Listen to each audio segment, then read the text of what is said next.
ഇന്നത്തെ പുതിയൊരു വീഡിയോയിലേക്ക് എല്ലാവർക്കും സ്വാഗതം. ഞങ്ങളിപ്പോൾ ഒരു യാത്രയിലാണ്. ത്രയംബകേശ്വർ ക്ഷേത്രത്തിലേക്കാണ് പോകുന്നത്. അത് 12 ജ്യോതിർലിംഗങ്ങളിൽ ഒന്നാണ് ഈ ത്രയംബകേശ്വർ ക്ഷേത്രം. ഞങ്ങളിത് 4ാമത്തെ ജ്യോതിർലിംഗമാണ് കാണുന്നത്. ഇൻഡോറിൽ വെച്ച് 2 എണ്ണം കണ്ടിട്ടുണ്ട്. ഒന്ന് ഓങ്കാരേശ്വരും ഒന്ന് മഹാകാളേശ്വരും. പിന്നെ ഇവിടെ പൂനെ വന്നതിന് ശേഷം ഭീമാശങ്കറിൽ പോയിട്ടുണ്ട്.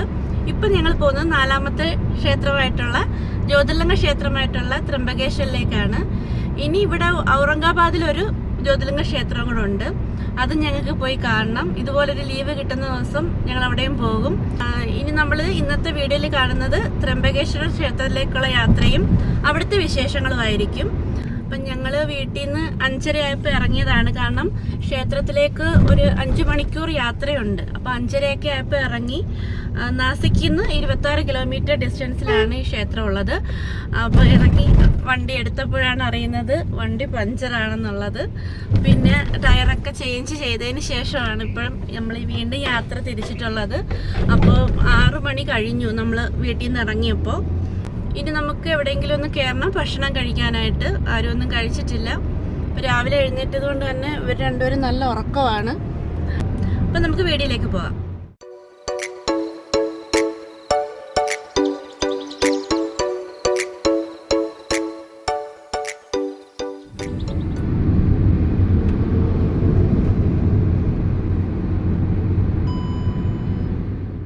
അപ്പോൾ നമ്മൾ ബ്രേക്ക്ഫാസ്റ്റ് കഴിക്കാനായിട്ട് ഒരു റെസ്റ്റോറൻറ്റിൽ നിർത്തിയിട്ടുണ്ട്.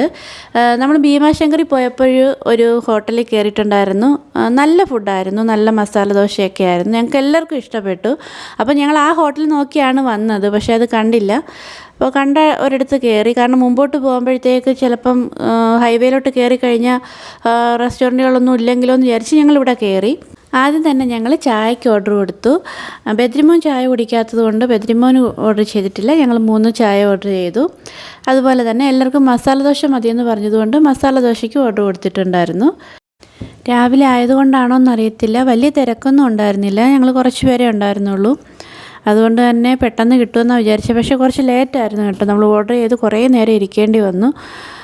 ബദ്രിമോൻ ചോദിക്കുന്നത് ഈ മസാല ദോശ അല്ലാതെ വേറെ എന്തൊക്കെ ഐറ്റംസ് ഉണ്ടെന്നാണ്. അപ്പം മിസൽ വടാപ്പാവും ഇഡ്ഡലിയൊക്കെ ഉണ്ട്. ഇഡ്ഡലി ബദ്രിമോന് പണ്ടേ ഇഷ്ടമല്ല.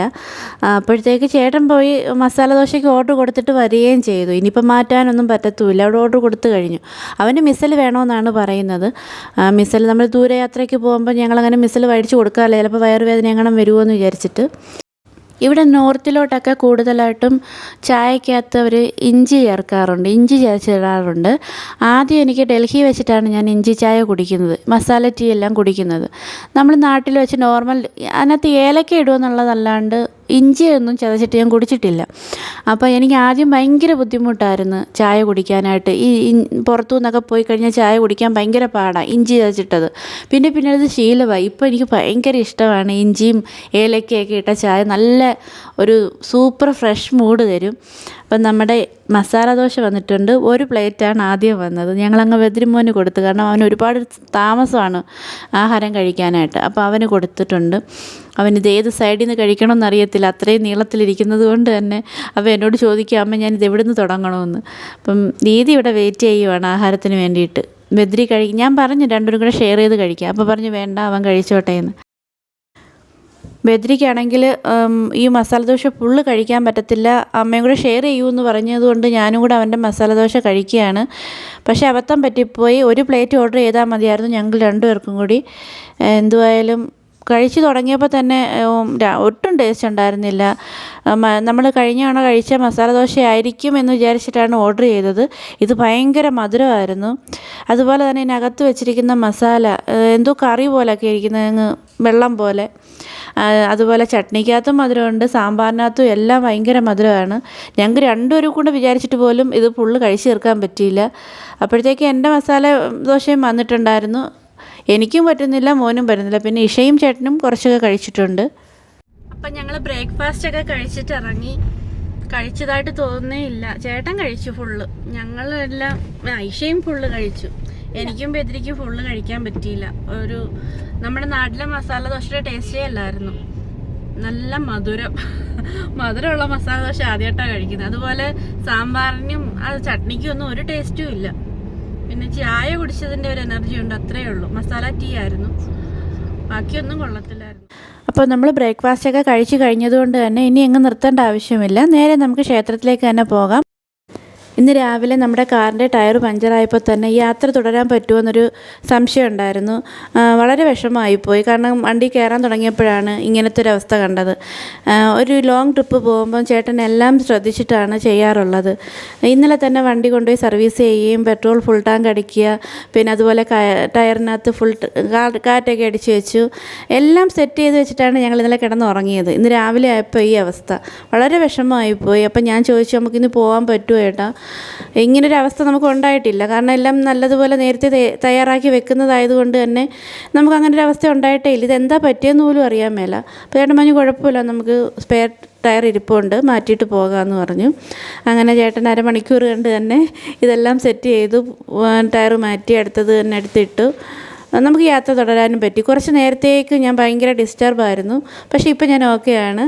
എല്ലാം നല്ല സ്മൂത്തായിട്ട് പോകുന്നുണ്ട്. ഇത്തവണത്തെ ദീപാവലി വെക്കേഷൻ പൂനെ മൊത്തത്തിലൊന്ന് എക്സ്പ്ലോർ ചെയ്യുകയായിരുന്നു ഞങ്ങളുടെ പ്ലാന്. അതിന് വേണ്ടിയിട്ട് ഞാൻ കുറച്ച് സ്ഥലങ്ങളെല്ലാം ഞാൻ ലിസ്റ്റ് ചെയ്തിട്ടുണ്ടായിരുന്നു. അതിനകത്ത് ത്രംബകേശ്വർ ക്ഷേത്രം ഉണ്ടായിരുന്നില്ല, കാരണം അത് നാസിക്കിലാണ്. അതുപോലെ തന്നെ നമ്മുടെ വീട്ടിൽ നിന്ന് 5 മണിക്കൂർ യാത്രയുണ്ട്. അതുപോലെ ഈ ക്ഷേത്രത്തിൽ 4-5 മണിക്കൂർ ക്യൂ നിന്നിട്ടേ കയറാൻ പറ്റത്തുള്ളൂ. അതുകൊണ്ട് തന്നെ നമുക്കൊരു ദിവസം കൊണ്ട് പോയി വരാൻ പറ്റുമെന്ന് അറിയത്തില്ല. അതുകൊണ്ട് ഞങ്ങൾ ഈ ക്ഷേത്രത്തിലേക്കുള്ള യാത്ര വേറൊരു ദിവസത്തേക്ക് മാറ്റി വെച്ചിരിക്കുകയായിരുന്നു. ഇതുപോലൊരു ലീവ് കിട്ടുന്ന ദിവസം പോകാമെന്നും പറഞ്ഞ് മാറ്റി വെച്ചിട്ടുണ്ടായിരുന്ന ഒരു സ്ഥലമാണ് ഇത്. പിന്നീട് പെട്ടെന്നെടുത്തൊരു തീരുമാനമാണ് ഈ ക്ഷേത്രത്തിലേക്ക് തന്നെ പോകാം, കാരണം ഇത് 5 ദിവസത്തെ ലീവുണ്ട്, നമുക്കിത് തന്നെ എടുക്കാം എന്ന് പറഞ്ഞു. അപ്പോൾ പെട്ടെന്ന് തന്നെ പെട്ടി പാക്ക് ചെയ്തു. ഒരു ദിവസത്തെ ഡ്രസ്സ് കൂടെ ഞാൻ എടുത്ത് വെച്ചിട്ടുണ്ട്, കാരണം നമുക്ക് ഇന്ന് തന്നെ തിരിച്ചു വരാൻ പറ്റുമെന്ന് അറിയത്തില്ലല്ലോ. അതുകൊണ്ട് അതല്ലെങ്കിൽ ഞങ്ങളുടെ യാത്രകളെല്ലാം അങ്ങനെയാണ്, പെട്ടെന്ന് തീരുമാനിക്കുന്ന യാത്രകളെല്ലാം നടന്നിട്ടുണ്ട്. അതുപോലെ ഒരുപാട് പ്ലാൻ ചെയ്ത യാത്രകളൊന്നും നടന്നിട്ടുമില്ല. അപ്പോൾ ഇത് എനിക്ക് എന്തുവാകും, അവിടെ ഹോട്ടലൊന്നും ബുക്ക് ചെയ്തിട്ടില്ല, എങ്ങനെയാണെന്നൊന്നും അറിയത്തില്ല. നമുക്കറിയാത്തൊരു സ്ഥലമാണ്, 4-5 മണിക്കൂർ നിൽക്കണമെന്നൊക്കെ പറയുന്നു ക്യൂവിൽ. അത് പിള്ളേരെങ്ങനെയാണ് അത് നിൽക്കാൻ പോകുന്നതെന്നൊന്നും അറിയത്തില്ല. ദീപാവലി ആയതുകൊണ്ട് ഇനി തിരക്കുണ്ടോ തിരക്കില്ലേ ഒന്നും അറിയാൻ മേല. അപ്പോൾ നമുക്ക് നോക്കാം എങ്ങനെയാണെന്നൊക്കെ. സാധാരണ നമ്മളൊരു ലോങ് ട്രിപ്പൊക്കെ പോകുമ്പോഴേ ഈശയ്ക്ക് നല്ല ഛർദിലും തലവേദനയൊക്കെ ഉണ്ടാകാറുണ്ട്. ഞാൻ അതിന് പല ടിപ്സുകൾ നോക്കി, ഒന്നും ഫലിച്ചിട്ടുണ്ടായിരുന്നില്ല.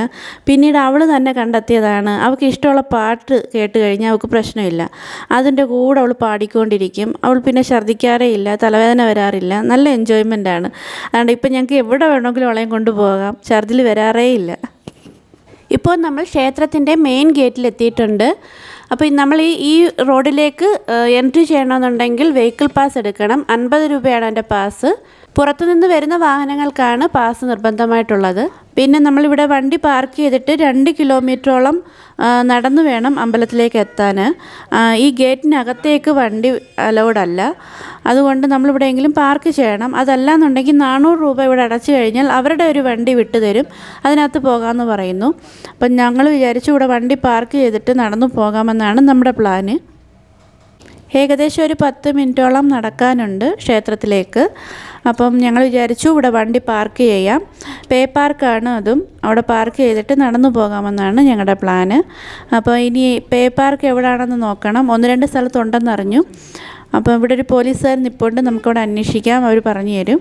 അപ്പം ഞങ്ങളിവിടെ വണ്ടി പാർക്ക് ചെയ്തു. 100 രൂപയാണ് പാർക്കിംഗ് ഫീസ്. ഇവിടെ നിന്നൊരു 10 മിനിറ്റ് നടക്കാനുണ്ട്. അപ്പം ഞങ്ങളിപ്പം അമ്പലത്തിലോട്ട് ഇന്ന് തിരക്കില്ലെന്നാണ് പറയുന്നത്. ദീപാവലിയുടെ പൂജയും കാര്യങ്ങളൊക്കെ ആയതുകൊണ്ട് ഇന്ന് തിരക്കില്ലെന്നാണ് പറയുന്നത്. അപ്പം നമുക്ക് അമ്പലത്തിലോട്ട് പോവാം. ഇത് ഈ കാണുന്ന ബിൽഡിംഗ് കണ്ടോ, ഹവാമഹൽ പോലെ തന്നെ ഉണ്ട്. അതേ സെയിം മോഡലിൽ ഉണ്ടാക്കിയിരിക്കുന്ന ഒരു ബിൽഡിങ്ങാണിത്, ജയ്പൂർ സിറ്റിയിലുള്ള ഹവാമഹൽ. ഇവിടെ ആരാണ് താമസിക്കുന്നത്, എന്താണ് ഇതിങ്ങനെ ഉണ്ടാക്കിയിരിക്കുന്നതെന്നൊന്നും അറിയത്തില്ല, പക്ഷേ കാണാൻ നല്ല ഭംഗിയുണ്ട് കേട്ടോ. അതുപോലെ തന്നെ ഉണ്ടാക്കി വെച്ചിട്ടുണ്ട്. നമ്മൾ അമ്പലത്തിലേക്ക് പോകുന്ന വഴിയിൽ ഇതുപോലത്തെ ഒരുപാട് ആൾക്കാർ നിൽപ്പുണ്ട് കേട്ടോ. ഇങ്ങനെ അവരുടെ കയ്യിൽ ചന്ദനവും അതുപോലെ മഞ്ഞളും ഒക്കെ വെച്ചിട്ടുള്ള അച്ചുണ്ട്. അതിനകത്ത് ഇങ്ങനെ മുക്കി നമ്മുടെ നെറ്റിലിട്ട് തരും. അപ്പോൾ ഈ കുഞ്ഞു വന്ന് എൻ്റെ അടുത്ത് ചോദിച്ചു, അപ്പോൾ നമുക്കത് വേണ്ടാന്ന് പറയാൻ തോന്നിയില്ല. അപ്പോൾ അവളെ കൊണ്ടത് ചെയ്യിച്ച്. അപ്പം പൈസ ഇത്ര രൂപയൊന്നുമില്ല, നമ്മുടെ കയ്യിലുള്ളത് കൊടുത്താൽ മതി.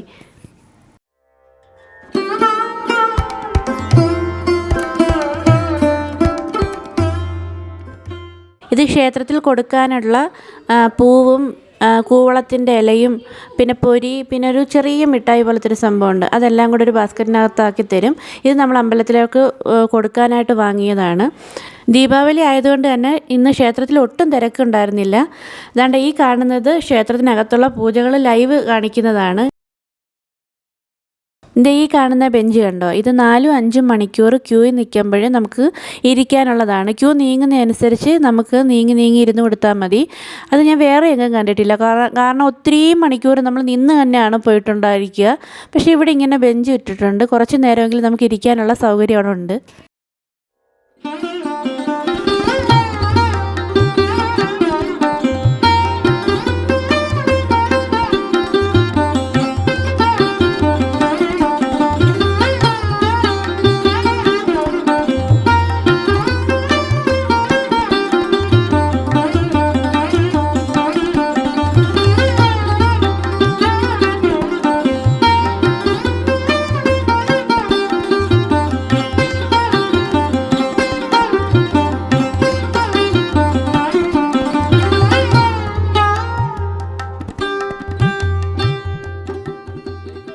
ഇവിടെ മിക്ക ക്ഷേത്രങ്ങളിലും നമുക്ക് ഈ ശ്രീകോവിലിനകത്ത് കയറി പൂജ ചെയ്യാനുള്ള അവസരമുണ്ട്.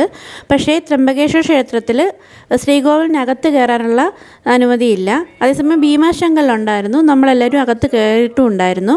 ശ്രീകോവിലിനകത്ത് കയറാൻ പറ്റിയില്ലെങ്കിലും ക്ഷേത്രത്തിന് വെളിയിലായിട്ട് ഇതുപോലൊരു ശിവലിംഗം പ്രതിഷ്ഠിച്ചിട്ടുണ്ട്. നമുക്ക് ഇവിടെ പൂജകളെല്ലാം ചെയ്യാവുന്നതാണ്. നമ്മുടെ കൂടെ ഇവിടെ ഒരു പൂജാരി നമുക്ക് ഹെൽപ്പിനായിട്ട് വരും. അവർ പറഞ്ഞു തരുന്നതനുസരിച്ച് നമുക്ക് പൂജകൾ ചെയ്യാൻ പറ്റും. ഇവിടെ നമുക്ക് 3 ശിവലിംഗങ്ങൾ കാണാൻ പറ്റും. ഈ 3 ശിവലിംഗങ്ങളിലായിട്ട് ബ്രഹ്മ വിഷ്ണു മഹേശ്വരന്മാരാണ് നിവസിക്കുന്നത്. ത്രിമൂർത്തികൾ 3 പേരും ഒരു ജ്യോതിർലിംഗത്തിൽ നിവസിക്കുന്നത് തന്നെയാണ് ഈ ക്ഷേത്രത്തിൻ്റെ പ്രത്യേകത. അതുകൊണ്ട് തന്നെയാണ് ത്രംബകേശ്വര ക്ഷേത്രം എന്ന പേര് വരാനുള്ള കാരണവും.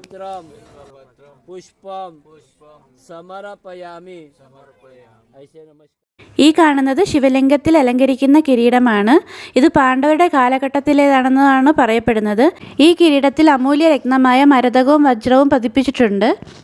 എല്ലാ തിങ്കളാഴ്ചയും വൈകുന്നേരം 4 മണി മുതൽ 5 മണി വരെ ഈ കിരീടം ഭക്തജനങ്ങൾക്ക് കാണുന്നതിനായിട്ട് പ്രദർശിപ്പിക്കുന്നതാണ്.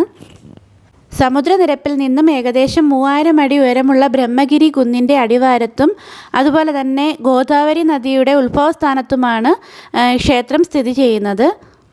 ഒരിക്കൽ ദക്ഷിണ ഭാരതത്തിൽ അതികഠിനമായ വരൾച്ച അനുഭവപ്പെടുകയുണ്ടായി. വരൾച്ചയിൽ നിന്നും ജീവജാലങ്ങളെ രക്ഷിക്കാനായി ഗൗതമ ഋഷി ഭഗവാൻ ശിവനെ ആരാധിക്കാൻ ആരംഭിച്ചു. ഗൗതമ ഋഷിയിൽ പ്രസിദ്ധനായി ശിവഭഗവാൻ പ്രത്യക്ഷപ്പെടുകയും ദക്ഷിണ ഭാരതത്തെ വരൾച്ചയിൽ നിന്നും രക്ഷിക്കാൻ ഗോദാവരി നദിയെ സൃഷ്ടിക്കുകയും ചെയ്തു എന്നതാണ് ഐതിഹ്യം. ഗൗതമ ഋഷിയുടെ പ്രാർത്ഥന മാനിച്ച് ശിവഭഗവാൻ ഗോദാവരി നദിയുടെ ഉത്ഭവസ്ഥാനത്ത് ജ്യോതിർലിംഗ സ്വരൂപത്തിൽ അധിവസിച്ചു. ഇതാണ് ഈ ക്ഷേത്രത്തിൻ്റെ ഐതിഹ്യം. കരിങ്കല്ലിലാണ് ഈ ക്ഷേത്രം പണിതിരിക്കുന്നത്. ഹേമാത്പന്തി എന്ന വാസ്തുശൈലിയിലാണ് ഈ ക്ഷേത്രം നിർമ്മിച്ചിരിക്കുന്നത്. 3ാമത്തെ പേഷ്വ ബാലാജി ബാജിറാവു പഴയ ഒരു ക്ഷേത്രത്തിൻ്റെ സ്ഥാനത്ത് ഇന്നത്തെ ഈ ത്രയംബകേശ്വര ക്ഷേത്രം പണി കഴിപ്പിച്ചത്. ക്ഷേത്ര ദർശനത്തിനായി 2 വഴികളാണുള്ളത്. ഒന്ന് സൗജന്യ ദർശനം അല്ലെങ്കിൽ VIP ദർശനം. സൗജന്യ ദർശനത്തിനായിട്ട് നമ്മൾ 4-5 മണിക്കൂറെങ്കിലും എടുക്കും. ഭാഗ്യവശാൽ ദീപാവലി ആയതുകൊണ്ട് തന്നെ നമുക്ക് പെട്ടെന്ന് തന്നെ തിരക്കൊന്നും ഇല്ലാതെ കാണാനായിട്ട് പറ്റി. VIP ദർശനത്തിന് 200 രൂപയാണ് ടിക്കറ്റ് ഫീസ്.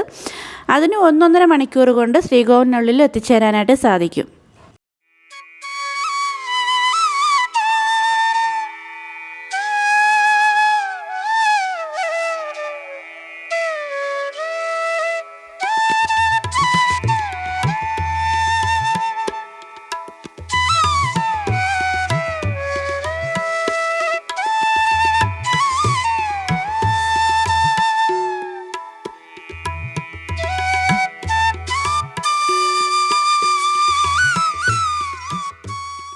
ഇതാണ് ക്ഷേത്രത്തിൻ്റെ പ്രധാന കവാടം. ഇതിലേക്കൂടെയാണ് നമ്മൾ ദർശനം കഴിഞ്ഞ് തിരിച്ചിറങ്ങി വരുന്നത്. ക്ഷേത്രത്തിലേക്ക് കടക്കുന്നത് അതിന് സൈഡിലുള്ള ഒരു ഡോറുണ്ട്, അതിലേക്കൂടെയാണ് നമ്മൾ ക്ഷേത്രത്തിനകത്തേക്ക് ദർശനത്തിനായി പോകുന്നത്. ക്ഷേത്രത്തിനകത്തേക്ക് വലിയ ബാഗുകളൊന്നും അലൗഡല്ല. ചെറിയ പേഴ്സുകളൊക്കെ നമുക്ക് ക്ഷേത്രത്തിനകത്തേക്ക് കൊണ്ടുപോകാൻ സാധിക്കത്തുള്ളൂ. അപ്പോൾ ഈ ബാഗുകളൊക്കെ സൂക്ഷിക്കുന്നതിനും ചെരുപ്പുകൾ സൂക്ഷിക്കുന്നതിനും ക്ലോക്ക് റൂമുകളുണ്ട്. അത് നമ്മൾ പൈസ പേ ചെയ്ത് നമുക്ക് നമ്മുടെ വലിയ ബാഗുകളൊക്കെ അവിടെ സൂക്ഷിക്കാവുന്നതാണ്. ഞങ്ങളിവിടെ ചെരുപ്പ് സൂക്ഷിച്ചിരിക്കുന്നത് ഞങ്ങൾ പൂ വാങ്ങിച്ച ആ ഷോപ്പിൽ തന്നെയാണ്. നമുക്കിനി ചെരുപ്പ് എടുത്തിട്ട് നമ്മളിനി അടുത്തത് പോകാൻ പോകുന്നത് കുസാവർത്ത കുണ്ട് എന്ന് വെച്ചാൽ ഒരു പുണ്യകുളമാണ്. ആ കുളം കാണുന്നതിന് വേണ്ടിയിട്ടാണ് നമ്മളിനി അടുത്തതായിട്ട് പോകുന്നത്. ഈ കുളം എവിടെയാണെന്ന് ഈ കടയിൽ ചോദിച്ചപ്പോൾ അവർ പറഞ്ഞു തന്നെയാണ് കേട്ടോ. ഈ തറയിൽ കാണുന്ന ഈ ലൈൻ നോക്കി അങ്ങ് നടന്നാൽ മതി. ലൈൻ എവിടെയാണ് തീരുന്നത് അവിടെയാണ് ആ കുളം സ്ഥിതി ചെയ്യുന്നതെന്നാണ്. നമുക്ക് നോക്കാം അവർ പറഞ്ഞത് കറക്റ്റ് ആണോ എന്ന്. ക്ഷേത്രത്തിൽ നിന്ന് 400 മീറ്റർ അകലെയാണ് ഈ കുളം സ്ഥിതി ചെയ്യുന്നത്. ഗോദാവരി നദിയുടെ ഉത്ഭവസ്ഥാനമായിട്ടാണ് ഈ കുളം അറിയപ്പെടുന്നത്. അവർ പറഞ്ഞത് കറക്റ്റാണ് കേട്ടോ. ദേ അവിടെ ചെല്ലുമ്പോഴത്തേക്ക് ഈ ലൈൻ തീരുവാണ്. ആ ലൈൻ തീരുന്നിടത്താണ് ഈ കുളം സ്ഥിതി ചെയ്യുന്നത്. ഈ കുസാവർത്ത തീർത്ഥകുളത്തിന് 21 അടി ആഴമുണ്ടെന്നാണ് പറയുന്നത്. ഈ കുളത്തിൽ പ്രകൃതിദത്തമായ ജലസംഭരണികളുണ്ട്. അതുപോലെ തന്നെ കല്ലുകൾ കൊണ്ടുണ്ടാക്കിയ നടപ്പാതകൾ 4 സൈഡിലും കാണാൻ പറ്റും. അതുപോലെ 4 മൂലകളിലും ചെറിയ ചെറിയ ക്ഷേത്രങ്ങൾ എന്നിവയും നമുക്ക് കാണാൻ സാധിക്കും. ഈ പുണ്യകുളത്തിൽ കുളിക്കുന്നത് പാപങ്ങൾ കഴുകിക്കളയാനെന്നാണ് വിശ്വസിക്കുന്നത്. ഗൗതമ ഋഷി പശുവിനെ കൊന്നതിന് ശേഷമുള്ള പാപം ഈ പുണ്യകുളത്തിൽ മുങ്ങിയതിന് ശേഷമാണ് തീർത്തതെന്ന് പറയപ്പെടുന്നുണ്ട്. കുംഭമേളയുടെ ആരംഭ സ്ഥലമാണ് ഈ കുളം. 12 വർഷത്തിലൊരിക്കൽ നടക്കുന്ന ഈ ചടങ്ങിൽ ലോകമെമ്പാടുമുള്ള സന്യാസിമാർ ഈ കുളത്തിൽ കുളിക്കാനായിട്ട് എത്തുന്നുണ്ട്. ദിവസേന ആയിരക്കണക്കിന് ഭക്തജനങ്ങൾ ത്രംബകേശ്വർ ക്ഷേത്രത്തിൽ എത്തപ്പെടുന്നു എന്നാണ് പറയപ്പെടുന്നത്. അപ്പോൾ ആ ക്ഷേത്രത്തിൽ വരുന്ന മിക്ക ആൾക്കാരും ഈ കുളം സന്ദർശിക്കാനും എത്തുന്നുണ്ട്. പക്ഷേ ഈ കുളത്തിൻ്റെ പരിസരത്തൊന്നും അത്രയ്ക്ക് വൃത്തിയൊന്നും ഉണ്ടായിരുന്നില്ല. അപ്പോൾ അതും കൂടെ ഒന്ന് ശ്രദ്ധിച്ചിരുന്നെങ്കിൽ നല്ലതായിരിക്കും. കാരണം കാണാനൊക്കെ നല്ല ഭംഗിയുള്ള കൊത്തുപണികളുള്ള കുളവും ക്ഷേത്രങ്ങളും ഒക്കെയാണ് ഇവിടെ ഉള്ളത്. ഇനി നമ്മൾ തിരിച്ച് നമ്മളെ കാറ് പാർക്ക് ചെയ്ത സ്ഥലത്തേക്ക് പോവുകയാണ്. അപ്പം ഇത്രയും ദൂരം തന്നെ തിരിച്ച് നടക്കാൻ പറ്റാത്തത് കൊണ്ട് ഞങ്ങൾ റിക്ഷ വിളിച്ചു. റിക്ഷയ്ക്കകത്താണ് അങ്ങോട്ട് പോകുന്നത്. അപ്പോൾ ഞങ്ങൾ ക്ഷേത്ര ദർശനമൊക്കെ കഴിഞ്ഞിട്ട് ഇറങ്ങി. നമ്മൾ പ്രതീക്ഷിച്ച കണക്ക് വളരെ വലിയ ക്യൂ ഒന്നും നിൽക്കേണ്ടി വന്നില്ല. വളരെ ഭംഗിയായിട്ട് എല്ലാം കണ്ടു കഴിഞ്ഞു. സാധാരണ 5 മണിക്കൂറൊക്കെ ക്യൂ നിൽക്കേണ്ടി വരുമെന്ന് ഞാൻ വീഡിയോയിലൊക്കെ കണ്ടിട്ടുണ്ടായിരുന്നു. ഇതൊന്നും ഒരിടത്തും ക്യൂ നിൽക്കേണ്ടി വന്നില്ല. ഡയറക്റ്റ് ഞങ്ങൾ കയറിപ്പോയി. അതുപോലെ തന്നെ നമുക്ക് അകത്ത് പൂജ ചെയ്യാൻ പറ്റി. എന്തായാലും നല്ലതുപോലെ സന്തോഷമായിട്ട് കണ്ട് തൊഴുത്. കണ്ടോ ബദ്രിമോൻ്റെ ഒക്കെ നെറ്റിയിൽ കണ്ടോ പൂജ ചെയ്തതിൻ്റെയാ. ഇനി നമ്മൾ വീട്ടിലോട്ട് പോകാം. പോകുന്നതിന് മുമ്പ് എവിടെയെങ്കിലും കയറി ഫുഡ് കഴിക്കണം. ഇപ്പോൾ 1:30 ആയിട്ടുണ്ട്. ഞങ്ങൾ പ്രതീക്ഷിച്ചത് 5 മണിക്കൂർ ക്യൂ നിൽക്കുമ്പം 4 മണിയാകുമ്പോൾ നമ്മൾ ദർശനം നടത്തും. പിന്നെ നമ്മൾ അകത്ത് കയറി കണ്ടു കഴിഞ്ഞിട്ട് പിന്നെ വരുമ്പോഴത്തേക്ക് എന്തായാലും വൈകിട്ട് 6 മണിയൊക്കെ ആകും. അപ്പോൾ ഇവിടെ എവിടെയെങ്കിലും സ്റ്റേ ചെയ്യാം, എന്നിട്ട് നാളെ തിരിച്ചു പോകാമെന്നായിരുന്നു. പക്ഷേ ഇപ്പം ഞങ്ങൾ തിരിച്ച് വീട്ടിലേക്ക് പോവുകയാണ്. കാരണം 1:30 ആയിട്ടുള്ളൂ. അപ്പോൾ എവിടെയെങ്കിലും കയറി ഫുഡൊക്കെ കഴിച്ചിട്ട് ഞങ്ങൾക്ക് തിരിച്ച് വീട്ടിലോട്ട് പോവുകയാണ്. ഇങ്ങനെ ഉണ്ടായിരുന്നു ദീദി? ബദ്രിമോനാണല്ലേ യഥാർത്ഥ ഭക്തൻ? ബദ്രിമോനാണ് യഥാർത്ഥ ഭക്തൻ. ഞങ്ങൾ ഫുഡ് കഴിക്കാനായിട്ടൊരു ഹോട്ടലിൽ കയറി. ജൈന മതക്കാരുടെ ഹോട്ടലാണ്. നല്ല ഫുഡാണെന്ന് തോന്നുന്നു. കാരണം ഒരുപാട് തിരക്കൊക്കെ ഉണ്ട്.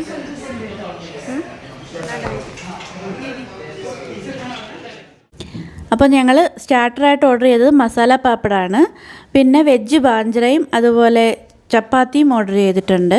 അപ്പോൾ നമുക്കിത് പെട്ടെന്ന് കഴിക്കണം. കാരണം ഇനി നമുക്ക് 4-5 മണിക്കൂർ യാത്ര ചെയ്തിട്ട് ആണ് വീട്ടിലെത്താൻ പറ്റുന്നത്. അതുകൊണ്ട് കഴിച്ചിട്ട് പെട്ടെന്ന് ഇറങ്ങണം.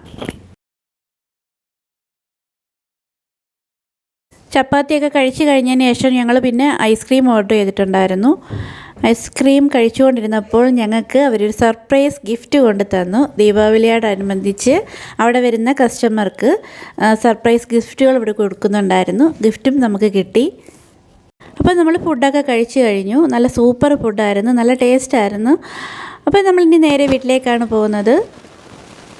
അപ്പോൾ ഇന്നത്തെ വീഡിയോ ഇത്രയേ ഉണ്ടായിരുന്നുള്ളൂ. എല്ലാവർക്കും ഇഷ്ടപ്പെട്ടെന്ന് വിചാരിക്കുന്നു. അപ്പോൾ പുതിയൊരു വീഡിയോയുമായിട്ട് ഞാൻ ഉടനെ വരുന്നതാണ്. അതുവരെ എല്ലാവർക്കും ബൈ.